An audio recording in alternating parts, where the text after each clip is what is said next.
नमो भगवते वासुदेवाय नमः।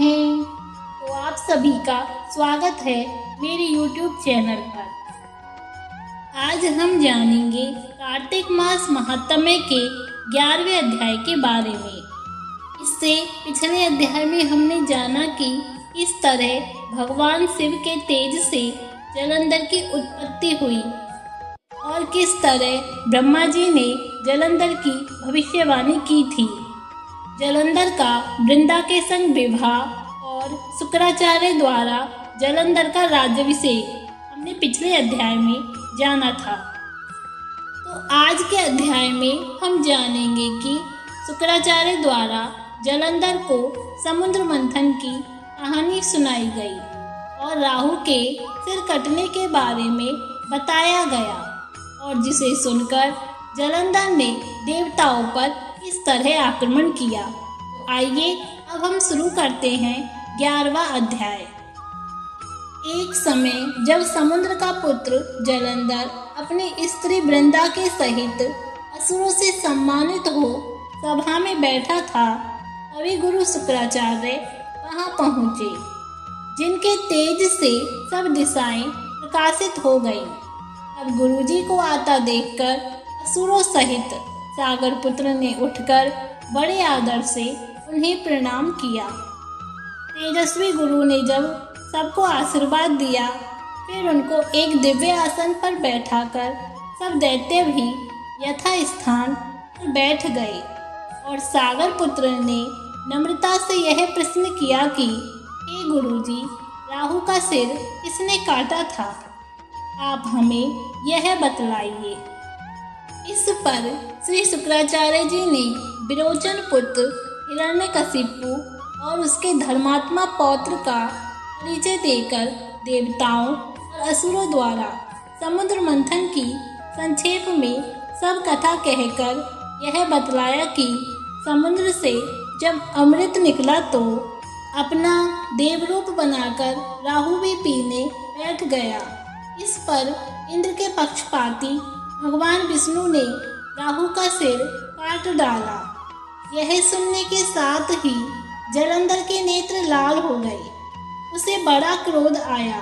फिर उसने अपने धस्मन नामक दूत को बुलाकर गुरु का कहा हुआ सब वृतांत सुनाया और आज्ञा दी कि तुम शीघ्र ही इंद्रपुरी में जाकर इंद्र को मेरी शरण में लाओ। धस्मर जलंधर का बड़ा निपुण दूत था। वह शीघ्र ही इंद्र की सुधर्मा नामक सभा में आ पहुंचा और उसने जलंधर के शब्दों में कहा, हे देवता अधम, तुमने समुद्र को क्यों मथा और मेरे पिता के सब रत्नों को क्यों ले लिया? ऐसा करके तुमने अच्छा नहीं किया। यदि तू अपना भला चाहता है तो उन सब रत्नों सहित देवताओं के साथ मेरी शरण में आ, अन्यथा हे सुराधम, मैं सत्य कहता हूँ, तेरा राज्य ध्वंस कर दूंगा। इंद्र यह सुनकर बहुत विस्मित हुआ और कहने लगा कि पहले सागर ने मेरे भय से सब पर्वतों को अपनी कुक्षी में क्यों स्थान दिया और मेरे शत्रु दैत्यों की क्यों रक्षा की? इसी कारण मैं उनके सब रत्न हरण किए हैं। मैं सत्य कहता हूँ, मेरा द्रोही सुखी नहीं रह सकता।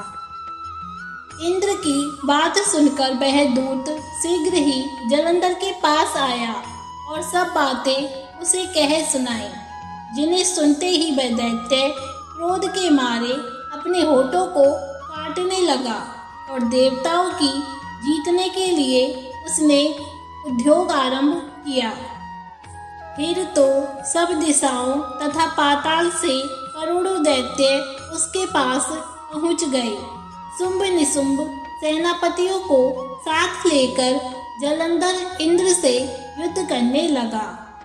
शीघ्र ही इंद्र के नंदन वन में अपनी विशाल सेना उतार दी। वीरों की शंख ध्वनि और घोर गर्जन से इंद्रपुरी गूंज उठी। अमरावती छोड़ देवता उनसे युद्ध करने चले। भयानक मारकाट हुई। दोनों पक्षों के आचार्य अपने अपने मृतकों को जीवाने लगे। असुरों के आचार्य गुरु शुक्र अपनी मृत संजीवनी विद्या से और देव गुरु बृहस्पति द्रोणागिरी से औषधि लाकर मुर्दों को जीवाते रहे। इस पर जालंधर ने अपने गुरु शुक्राचार्य जी से क्रुद्ध होकर कहा, मेरे हाथ से मरे हुए देवता जी कैसे सकते हैं? जीवाने वाली औषधियाँ तो सब आपके पास ही है, फिर यह कैसे संभव है? इस पर श्री शुक्राचार्य जी ने गुरुदेव श्री बृहस्पति जी द्वारा द्रोणागिरी से औषधि लाकर देवताओं को जीवाने की बात कह दी। यह सुनकर जालंधर और भी क्रुद्ध हो गया। श्री शुक्राचार्य जी ने कहा, क्रुद्ध क्यों होते हो? यदि शक्ति है तो द्रोणागिरी पर्वत को उखाड़कर समुद्र में फेंक दो, तब मेरे कथन की सत्यता प्रमाणित हो जाएगी।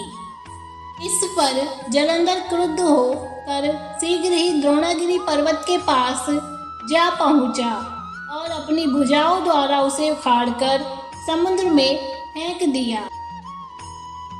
वह भगवान शंकर का तेज था, इसमें जालंधर की कोई विचित्रता नहीं। उसके पश्चात यह सागर पुत्र युद्ध भूमि में आकर बड़े वेग से देवताओं का संहार करने लगा।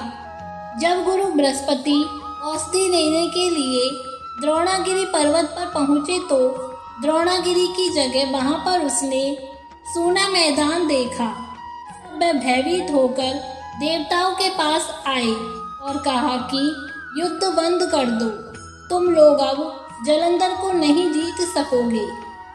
पहले इंद्र ने जो भगवान शंकर का अपमान किया था, यह उसी का फल है। यह सुनकर देवता युद्ध की आशा त्याग अत्यंत ही व्याकुल हो इधर उधर भाग निकले। सिंधु सुत निर्भय होकर अमरावती में प्रविष्ट हो गया। इंद्र आदि सभी देवताओं ने गुफाओं में शरण ली।